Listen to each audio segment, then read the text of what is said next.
Hello friends, in this video I will show you how to print A4 in Microsoft Word document.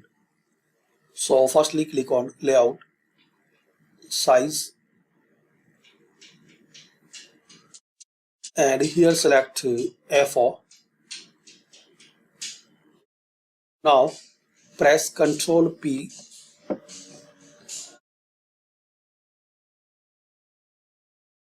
So you will see these options, and also guys you can click file and click on print.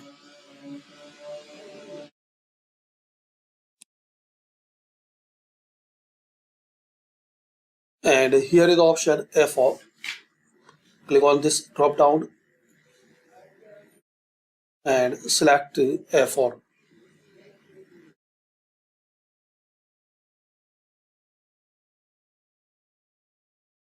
This is the preview. You can see the all pages here. These all pages are A4, and in the last just click on print. You can increase number of copies.